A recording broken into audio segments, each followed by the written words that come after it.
Thank you very much. Look, if you're in this room right now, it means one of three things. Number one, you really want to learn about digital commerce experiences and how they've evolved. Or number two, you were trying to get into the other session and it's already full.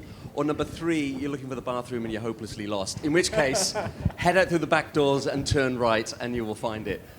Look, we understand that it's right after lunch. There's probably a little bit of food coma starting to emerge. So what we're going to do is we're going to play Intersekt bingo during this session today. So if you hear any of my panelists say the word ecosystem, metaverse, or process efficiency, I want you to shout the word Intersekt out as loud as you can, right? So let's just keep them honest from that perspective. Now look, I'm really honoured to have some really good friends of mine on the stage today, and this session really could have been called Standing on the Shoulder of Giants, I think, because they've all taught me a huge amount. But rather than me introduce them all individually, I'm going to ask them to tell you a little bit about their company and themselves. And I'll start with Jan. Tell us about Novati.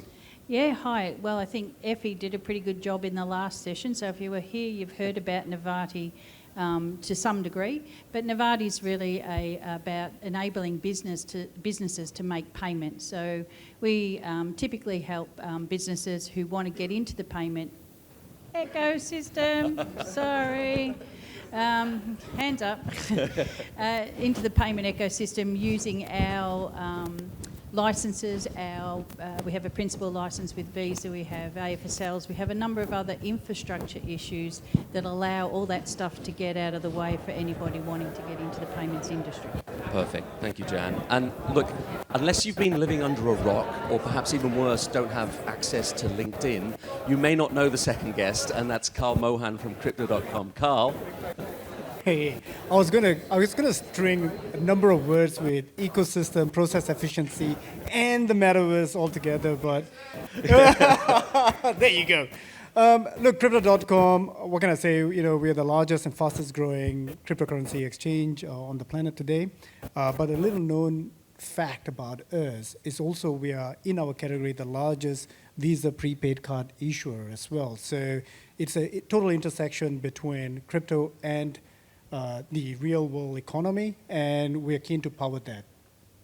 Thank you, Carl. Now, I was going to make a comment about your shoes, but you've been, Visa colors. But you've been trumped somewhat by James. So, James, tell us about Henry, and your founder's story would be great.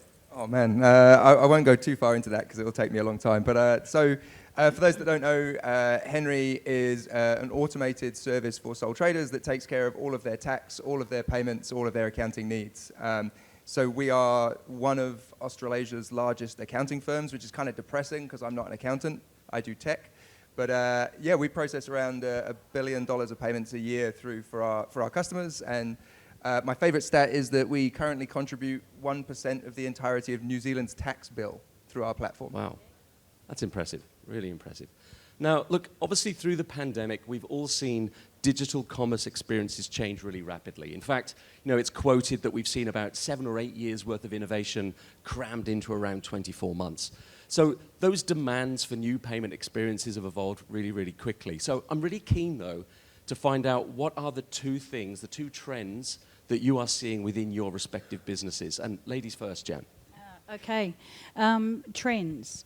Definitely no holes barred. I would say everybody that we meet with has a new and fantastic idea. So no ideas out of bounds as far as I'm concerned. So I think we've all been locked down, had a lot of time to think about what we'd like to change about the world. And so we see a number of different opportunities come our way. And it seems to me everyone's very, very enthusiastic about what they see. What they do see, though, is that at the core of it is the need for payments. And it doesn't mean Visa, we're Visa issuers, but it means all sorts of payments. So it's appropriate that you hear about stable coins. It's appropriate that we do MPP transactions. So we don't limit ourselves to just card payments because quite often cards are a value add. Just a bonus at the end of it. If I can do all this fancy stuff inside of my app and then mix that into making purchases at the point of sale, even better, right? So we see a lot of innovation. We do everything from BNPL through to transactions like Henry do through crypto. We do a lot of different transactions. So to us at Novarti, no holds barred. What do you want to do? We're pretty keen to work with anybody because we're confident that we've got the stable base of what you need for payments all set up. Fantastic, thank you. James, what about yourself? 2 trends? I said the big 2 thing for us is, number 1 is speed, and that is speed of payments, but also speed of support, speed of platform performance technology. You know, the payment speed is fantastic in one thing, but if your platform and your actual support team can't keep up, that really, you know, that's so important, particularly from a consumer lens, you know, where for some of our consumers, we're literally dealing with 100% of their income. So if we're not quick in every aspect of our business, then they're not happy. And then the second trend is really about richness of data. So richness of transaction data, richness of data being able to surface not just kind of flat data back to customers, but actual insights in the platform. That's a huge trend where people are starting to take more control over their earning and their spending. And they don't just want the number, they want why this number, how much is it compared to other people. So yeah, speed and sort of richness of data are the 2 things for us. So speed and data. And Carl, similar for you? No, it's completely different, actually. It's completely different industry vertical, but, you know, the 2 trends that I see that is really going to change the industry, right? And this is whether it's crypto, payments, whatever we're talking about today, including digital commerce. The first one is regulation, right?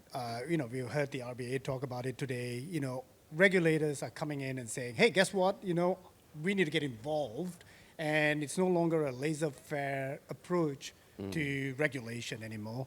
And I think that's going to be a total seismic shift in how regulators treat not only crypto, but payments in general.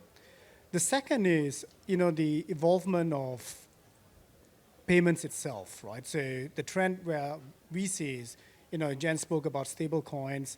We see a lot of new methods of payment coming on board.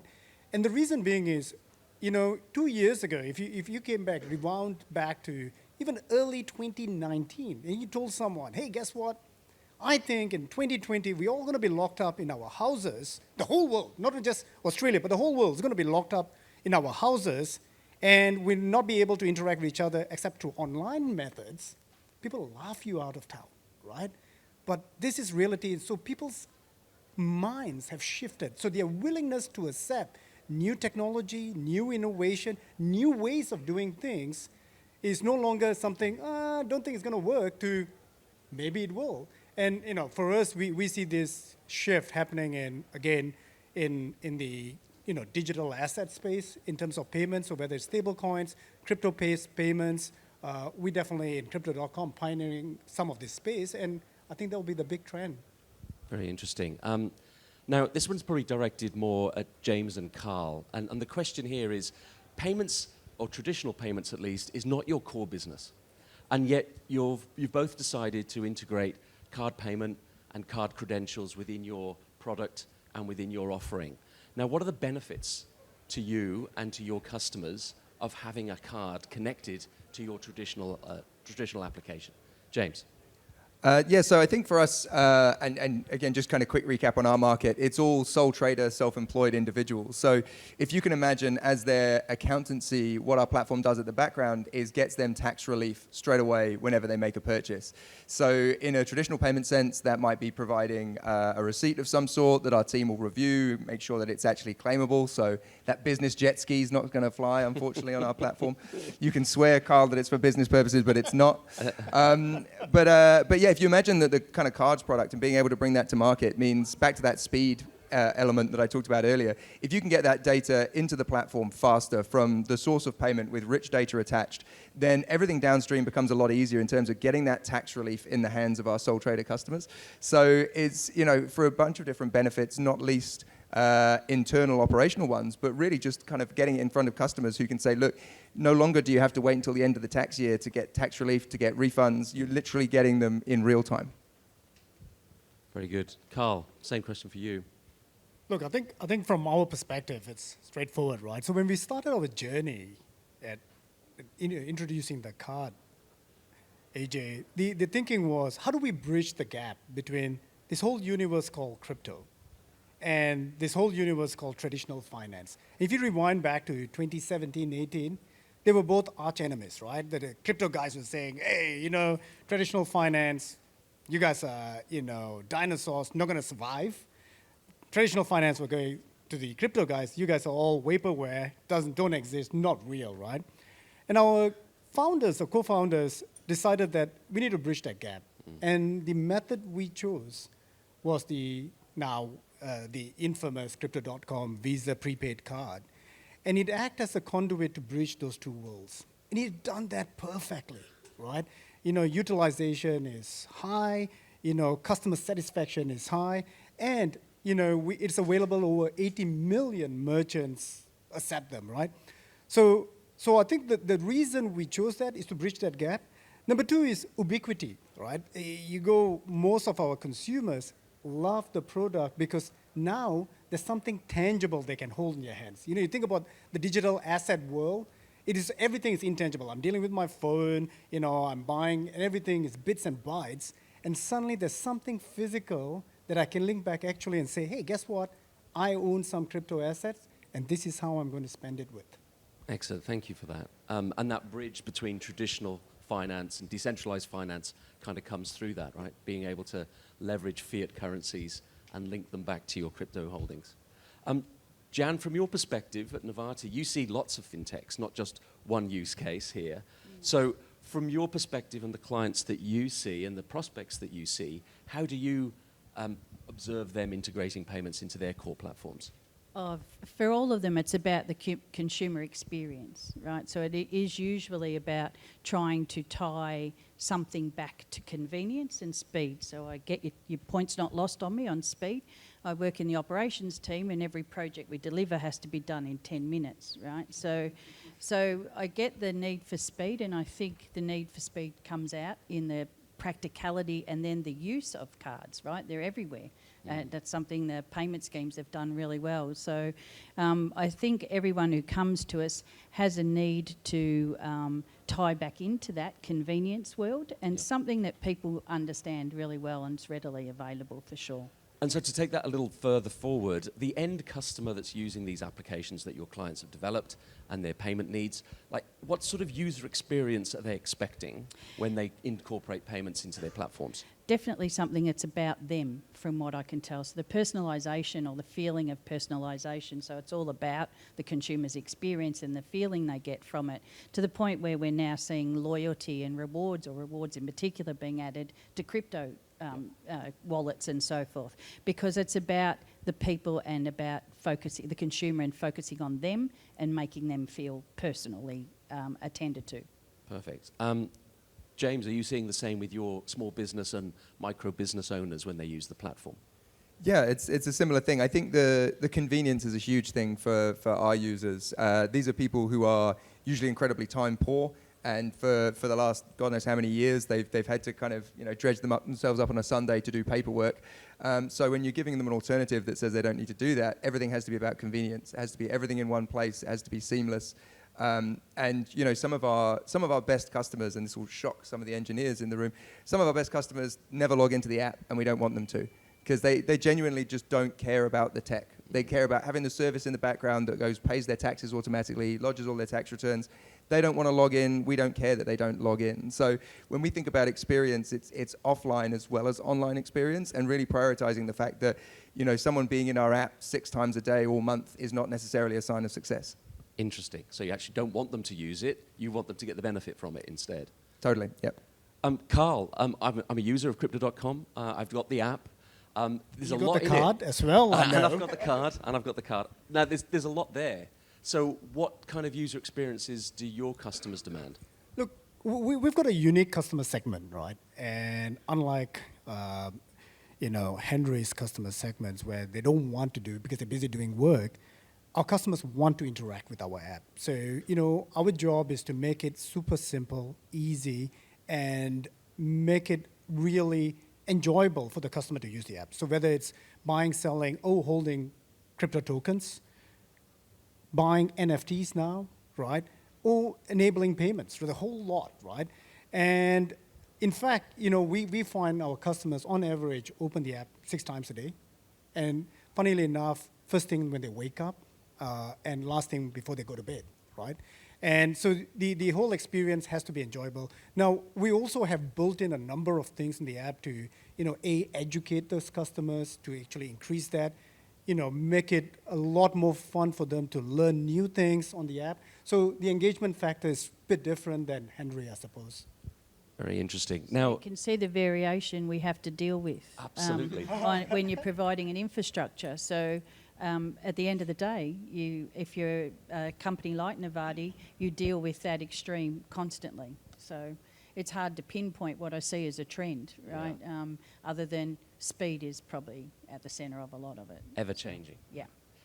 We've touched a little bit on payment technology, and I think it's fair to say over the last 10 to 12 years, we've seen a huge amount of evolution in payment technology, starting with magstripe, or magnetic stripes on the back of the card.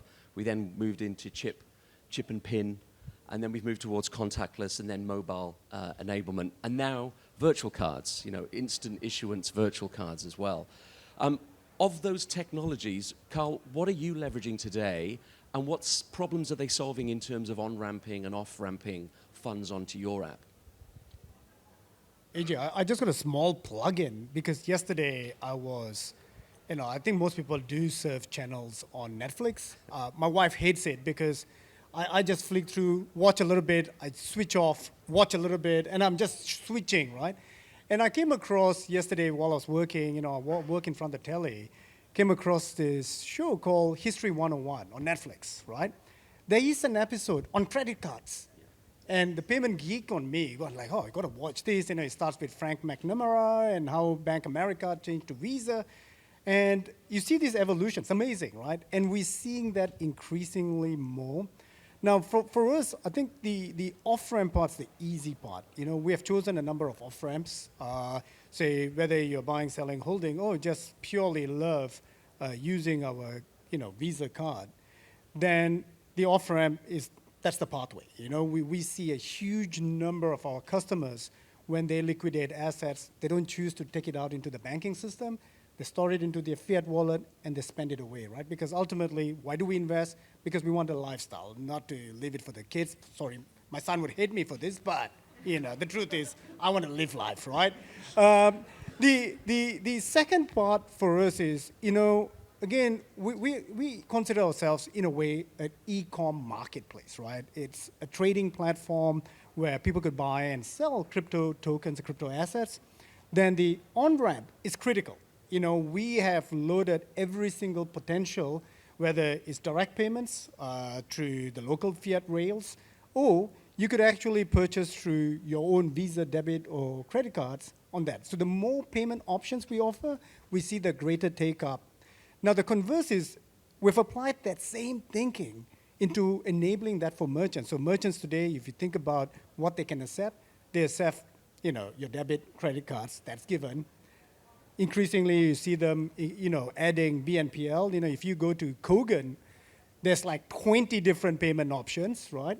Now, why would you list that? Because a lot of merchants have realized that the more options you provide, the greater your conversion rate. And we recently launched, Crypto.com Pay, which is the ability for consumers to actually pay directly with crypto. So you're creating a competitor for me, is that what you're saying, Carl? Complementary. Jan, what about your clients? What are they looking for in terms of payment technology? Everything, right? So all of what they said. We see, definitely, we do issuing and acquiring, so they're always at the core of anything in traditional payment network schemes. We also see a lot of MPP, so a lot of account-to-account payments is becoming really high demanding. Henry would see that a lot.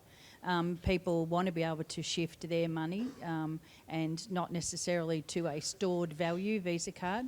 In terms of that documentary you watched, I was there when they started Mag Stripe cards, so I was probably a dinosaur in the background and went around the world telling everybody about chip technology and everyone looking at me like you're mostly looking at CBDC customers or people talking about that now, trying to understand, what the hell that is.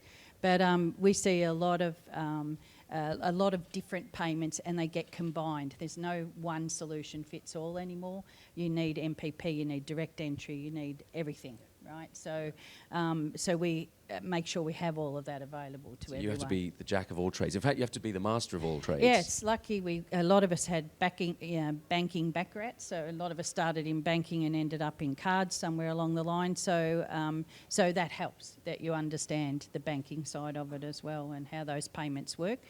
Could they be jazzied up a little bit? Absolutely. NPP, everybody calls that fast. I'm not sure our customers would call that fast all the time. So looking forward to what Pay2 does and so forth. So obviously the evolution of some of those payments as well will be really good and really important to the overall experience, I think. Thank you, Jan. And James, you're just starting on your payment journey, so it's an exciting time. But what are the capabilities that most interest you for Henry? Yeah, I mean, it's exciting to me that $1 billion annualized in payments is the start of my journey, so that's good. But no, it's similar to what Carl was saying about optionality, right? It's so important with the breadth of our customer base that is everything from gig economy workers, e-commerce retailers, tradespeople, freelance graphic designers. If you think about all of those people, all the way through to like real estate, NDIS, disability support workers, they might be using online platforms to get paid. They might be running a market stall. They might be invoicing their clients. And if you imagine all of the different varieties and optionalities of payments that they need in order to run their small business, we can't be held lacking on those. And a lot of the time, whilst we can push forward with innovation from our side, a lot of the time it's the customers that come to us. Hey, I need plugins for this e-commerce site. Otherwise, I'm not going to be able to get paid as quickly. Or, hey, I need online payment gateway for every single invoice. And so for us, it's about staying ahead of the consumer and the sort of small business trends about how people are getting paid. So, you look at things like people running market stalls. That's a really exciting place for us. And actually, this is something, those in-person payments, whether you're a personal trainer or a psychiatrist, that kind of point of sale side of things is very exciting when you start to look forward and go, how do you really deliver a full stack payments ecosystem? That was a mouthful. It always is. So obviously here at Intersekt, I'm sure there's a lot of entrepreneurs sitting in the audience today. So what piece of advice and what learnings would you like to share to the audience? Jan? Well, I spoke to some of our clients to find out what was the attractor to working with somebody like Novarti. Obviously, it's our experience and our knowledge is a big bonus to a lot of people. So there are a lot of people inside of Novarti with a broad set of experiences in payments, working around the world. Most of us have all worked globally. We all understand the payment system globally.